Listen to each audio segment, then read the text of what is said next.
Nova Estela Ciência e Debate, um programa da TV PUC São Paulo, um programa que traz a cada semana um debate, a ciência na sua perspectiva histórica, a ciência nos caminhos do nosso presente, afinal um presente que tem a tecnologia absolutamente invadindo o berço do nenê, né? A atividade da terceira, quarta idade, né? Então é toda uma parafernália e que o Nova Estela procura trazer alguns convidados para discutir os caminhos dessa ciência. Hoje nós temos um professor da casa, né? Nem sempre é da casa, mas hoje é da casa, professor Donizete Louro, professor da computação, um departamento do qual eu também faço parte, como historiador da ciência, e o Donizete também está conosco na pesquisa e pós-graduação de História da Ciência, já esteve conosco aqui no Nova Estela, analisando grandes mudanças na matemática do século XIX, mudanças que acarretaram transformações no pensamento matemático, no pensamento dos números e, a partir disso, tanta mudança na ciência, na tecnologia e na vida da sociedade. E justamente por essa abrangência, né, o Donizete está muito envolvido também, né, com relação entre a matemática de ponta e a medicina, a tecnologia médica. Levou ele no ano de 2012, né, a receber uma importante premiação entre os 100 notáveis da saúde no país, né, justamente pelo lado, o viés matemático. Então, Donizete, muito bem-vindo de volta ao Nova Estela e vamos hoje enfocar algo mais presente, né? Os caminhos que a tecnologia em medicina estão nos levando, né? É óbvio que a gente sabe que o prolongamento da vida já é uma realidade planetária, né? A Bíblia falava em 120 anos, né? A comunidade judaica fala do dia do parabéns, né? Até os 120, né? Até os 120. E nós já estamos chegando perspectiva dos 120. Então, muito bem-vindo. E o que você tem para nos contar um pouquinho aí desse teu prêmio, dessa tua incursão pela medicina também? Bom, primeiramente, muito obrigado. É um prazer estar de volta com você nesse programa que já é uma referência e que nós colocamos esses programas, aqueles que já foram gravados no passado, a gente coloca em discussão até nas salas de aula, para que a gente tenha uma reflexão maior nessa contribuição que você dá, trazendo pessoas aqui que contribuem para a ciência no país. Nós já fomos tema aí, acho que no Paraná ou Santa Catarina, até de um mestrado, doutorado sobre divulgação científica, o case Nova Estela como produção de TV universitária já foi motivo aí de debate acadêmico, né? Olha, eu fico muito feliz. Eu tenho um comprometimento com essa difusão, né, da ciência. Eu acredito que o país, uma das vertentes que ele poderia necessariamente se curvar em aprender um pouco, né, os homens que hoje estão no comando do país, em se utilizar desse conhecimento da história da ciência para rever um pouco esse conceito de ensino e aprendizagem, ou seja, de buscar outras condições para que nossas crianças tenham uma aprendizagem, uma consolidação dessa aprendizagem por um caminho um pouco mais contemporâneo. Mas, de qualquer maneira, o tema que você sugere em áreas, né, da medicina é algo que, por conta das minhas incursões em termos de pesquisa, você chega na questão da tecnologia de uma maneira geral, mas com foco na medicina, que hoje é um dos gargalos também que nós temos na atualidade. E eu gostaria de chamar a atenção para o seguinte sentido. Quando nós falamos em saúde, nós pensamos em médico. Não é verdade? Né? Todos, né? Mas ninguém faz uma reflexão em termos de equipamento. A gente não pode esquecer que hoje a medicina, que se baseia em evidência, ela tem como suporte, primeiro, a questão da tecnologia muito presente. Então, o que faz o diferencial hoje dos centros da prática médica Na verdade, é o seu investimento tecnológico. Quando nós conversamos a questão da longevidade, nós conquistamos uma etapa muito importante na história da humanidade em termos de longevidade. Hoje a grande luta é dar qualidade a essa longevidade. Então, de que maneira se proporciona isso? Bem, se proporciona primeiro tendo uma clareza do que acontece, do que aconteceu nas últimas, ou na história recente da medicina, ou na história recente da medicina focada no paciente. Que hoje o que nós temos em termos de discussão é de que maneira a medicina pode ser encarada em termos de sucesso ou fracasso quando está com foco no paciente especificamente, no bem-estar físico e mental. Quer dizer, alguns colegas eles acabam discutindo muito esse tema, mas é importante nós deixarmos claro que algumas pessoas que não discutem a questão do foco no paciente, mas a medicina já é com foco no paciente. Não é bem assim. Então, discutir tecnologia médica hoje, ou tecnologia aplicada à medicina, significa discutir realmente a questão física, a questão matemática desses equipamentos, a questão de interface entre o homem e a máquina. Hoje, por exemplo, um equipamento dessas grandes empresas, né, são várias empresas, não vou aqui ficar falando das empresas que trabalham com esses equipamentos de alta complexidade, tomógrafos. Você pega um equipamento desse novo, Zé, ele tem 20% de hardware e 80% de inteligência. E a hora que um médico está numa sala cirúrgica e que um desses equipamentos dá bug, por exemplo, né, ou seja, entrou em conflito com ele mesmo, quem ele chama?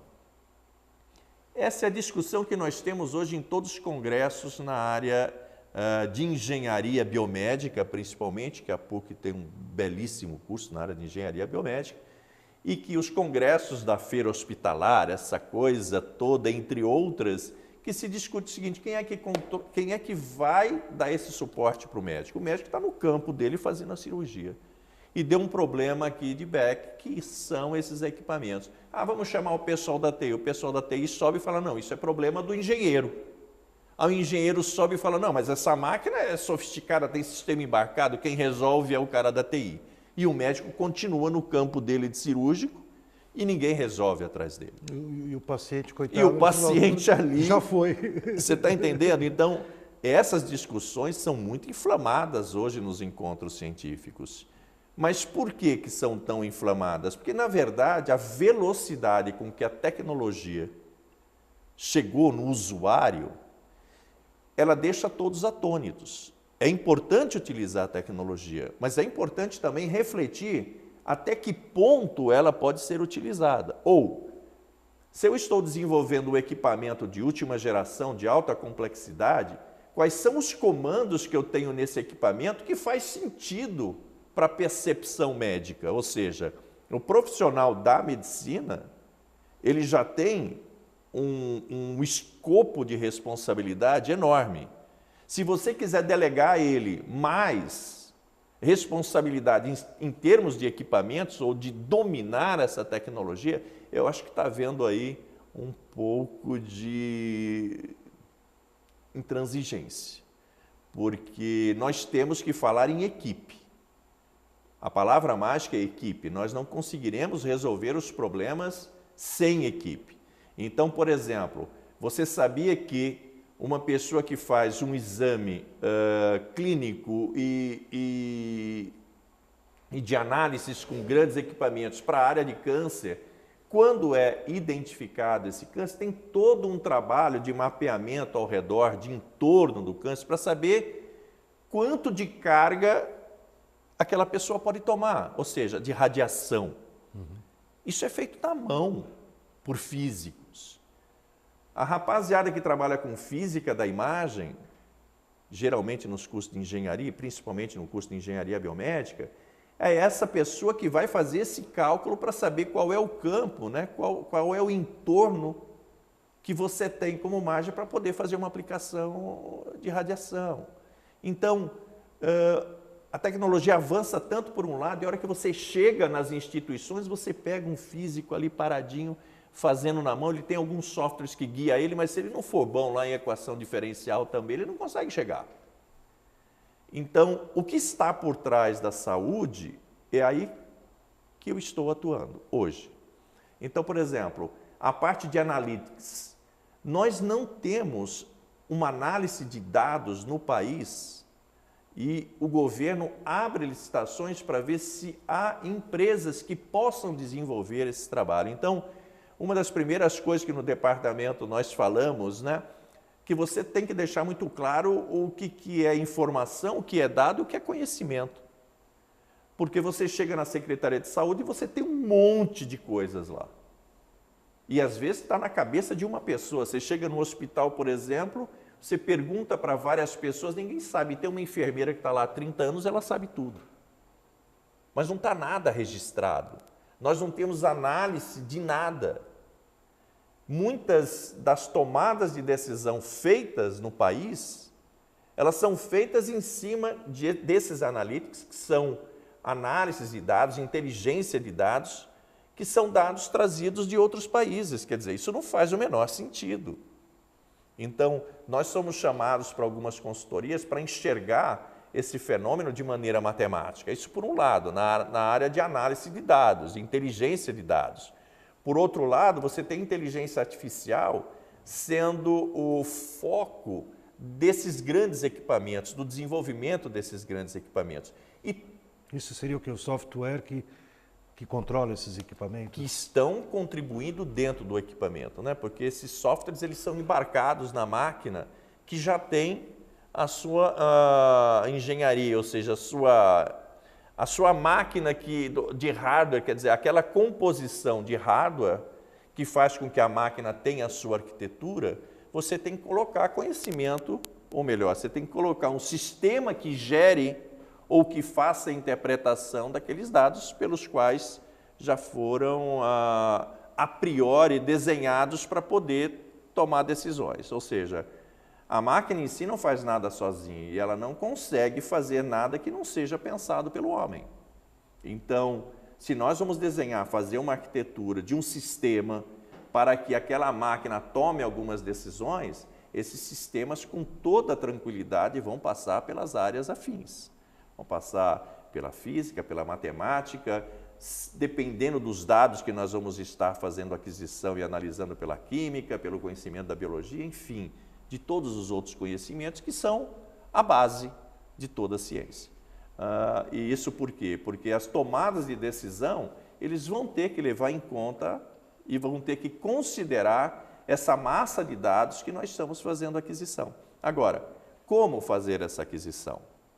Então, hoje a matemática nunca esteve tão presente em todo o desenvolvimento do dia a dia, como nas grandes tecnologias. Grandes tecnologias é até um termo que se arrisca muito, mas as tecnologias de alta complexidade, você tem um campo da matemática e da física aplicada de altíssimo valor, mas de muita complexidade também. Quer dizer, essa complexidade é diretamente proporcional àquilo que nós queremos dos equipamentos. Então, pera lá, como é que a gente separa isso? Bom, hoje nós temos equipamentos de imagem, e aí é que eu começo a focar, quer dizer, o meu trabalho sempre está em imagem, né? Porque embaixo dessas imagens, que nós vamos analisar fluidos e outras coisas, e que tudo isso é em movimento hoje, horas, a gente tem uma condição de matemática, de números, né, hipercomplexos muito presente. Porque essa suavidade no ambiente virtual, que a gente chama de interpolação esférica, quem faz é um grupo de números muito especial, não é? Lá de trás. Então, esses grupos, por exemplo, é que vão definir o grau de suavidade que você vai ter na leitura orgânica para tomar a decisão. Então, quanto maior essa profundidade, nós teremos os médicos muito mais seguros e confortáveis para uma tomada de decisão. Então, quando nós pegamos esses filmes feitos em 3D, que nós chamamos, esses últimos, o Avatar, por exemplo, trabalhava com estereoscopia. Então, os médicos hoje já estão trabalhando estereoscopia passiva, ativa, né, com óculos, sem óculos. E o que isso resolve para o lado deles? Resolve volume. Então, para o médico hoje, antes ele via tudo chapado, hoje ele está vendo com profundidade. Então, isso ajuda muito para ele tomar a decisão numa cirurgia, por exemplo. Então, ajuda muito. Mesmo numa avaliação, né? Mesmo como diagnóstico, não é? Que hoje um dos grandes investimentos é na área de diagnóstico. Então, essa área de diagnóstico, fundamentalmente, a presença da imagem, ela é preponderante. Então, o estudo da imagem, matemática e fisicamente, nunca foi tão requisitado como nos dias de hoje. Mas a gente está com um problema muito grave de escolas de física e escolas de matemática. Então, Denis, isso é uma coisa que eu queria te perguntar, porque, na verdade, não é exclusivo da área que você está contando, né? Às vezes a gente está estudando outras áreas do conhecimento e surge esse problema, né? Qual é o profissional necessário para a coisa caminhar, né? Ou para a coisa funcionar, né? Então, eu tenho lido assim, várias preocupações aí, principalmente nessa fronteira entre informática e aplicações mais variadas na sociedade, de que você tem que ter um diálogo cada vez mais aprofundado entre o cientista da área específica, no teu caso você está me chamando a atenção para a medicina, né? E o matemático, o computeiro, né? O cara que domina o software. Então, como está sendo, nesse caso, o equacionamento? Diz que estão surgindo cursos novos, profissionais novos, equipes novas, como você falou. O que você coloca é muito importante, porque hoje a condição é híbrida. Por isso que eu falei e repito, nós falamos aqui há pouco, a palavra-chave hoje é equipe. Então, você não pode pressupor que uma pessoa só possa resolver todos os problemas ou parte desses problemas, porque esses problemas, dependendo do foco dele, ele tem uma complexidade, né, que está além da nossa contribuição. Porém, esse campo híbrido, hoje, é o que prevalece. Eu trabalho em conjunto com o professor James, lá da George Washington University. E eles têm um laboratório de motion capture. Só que esse laboratório, ele não serve só o pessoal de cinema, não serve só o pessoal de games, serve o pessoal principalmente da medicina para trabalhar com biomecânica, para você trabalhar, por exemplo, a questão de reabilitação, né, profunda, que tem aplicação em fono, que tem aplicação em psicologia, que tem, enfim. E lá, por exemplo, eu trabalho com astrofísica, eu trabalho com outros matemáticos, trabalho com biólogo, eu trabalho com médico, e é uma turma muito legal. Assim, mas essa turma tem que se despir da condição de que possa acreditar que ele é o cara que mais sabe. Quer dizer, não existe espaço para o cara que mais sabe. Existe espaço para a pessoa que entende que a sua contribuição, em conjunto da contribuição do outro, possa realmente suscitar novos desdobramentos e que talvez possamos chegar num determinado momento em que essas contribuições venham a solucionar outros casos. Mas hoje, por exemplo, vamos falar da PUC. A PUC tem um curso de engenharia biomédica que, para mim, não só para mim, mas para a sociedade americana, vamos falar dos americanos, para eles é o curso dos próximos 50 anos. E a PUC inovou muito com isso, porque o curso de engenharia biomédica da PUC é o único no país que tem 50% de disciplinas, que não é disciplina porque ela é metodologia ativa, né? Que o seu conteúdo é da área médica e 50% é da área de engenharia. E aí você tem o colchão da ciência básica, né? Matemática, física, química. Então, é um pensamento muito arrojado em que todos os professores participam diariamente, não, semanalmente, todas segundas-feiras nós temos reuniões e que essas reuniões são muito produtivas, mas reunião produtiva de saber o que fazer, como fazer, de que maneira vamos tomar essa decisão. Porque a metodologia ativa, ou seja, a aprendizagem baseada em projeto, em problema, em equipe, é uma metodologia muito forte, difundida pelo mundo e que nós aproveitamos, porque a nossa escola de medicina também já tem essa prática de metodologia ativa há alguns anos. Então, esse sucesso é para que o curso seja um curso diferenciado. E nossos alunos que se formam esse ano agora, a primeira turma... A primeira turma agora. Que beleza. E eu coordeno o eixo de medicina computacional, de informática médica, que tem um eixo em que eu tomo conta para que ele realmente possa contemplar os nossos egressos de alguns conhecimentos que mesmo os engenheiros, né, até 5, 7 anos atrás, não tinham na sua grade curricular. Então, tudo isso é muito novo e a nossa sorte é de ter companheiros que realmente estejam juntos em querer decifrar esses novos momentos e delinear caminhos para um novo profissional. Então, a nossa contribuição na física, na matemática, é de tentar buscar olhar um caminho de conforto maior, porque as pessoas têm medo da matemática, as pessoas têm medo da física, né? Como obstáculos epistemológicos que eles tiveram no decorrer de suas vidas. Quer dizer, como é que a gente pode sanar isso? Eu acredito que esse nosso conhecimento com as tecnologias da imagem em imersão vai poder voltar e ajudar todo o professorado a tentar equacionar esses grandes problemas que nós temos dentro de sala de aula. Só que os professores vão ter que fazer uma releitura desses novos processos. Todo mundo fala em inovação, Zé. Inovação é processo. Não adianta você comprar a tecnologia se você não arrumar o processo. Então, não adianta você colocar a tecnologia dentro da sala de aula, tem um monte de brincadeiras pela internet, se o professor não está alinhado ou realinhado com os processos pertinentes a essas condições de percepção da garotada. É conflito, claro que é conflito. Como resolver isso? Então as pessoas em congresso perguntam, poxa, mas Donizete, então você acha que a máquina vai substituir o homem? Tudo isso é poesia, quer dizer, a máquina não vai substituir o homem, a máquina precisa do homem.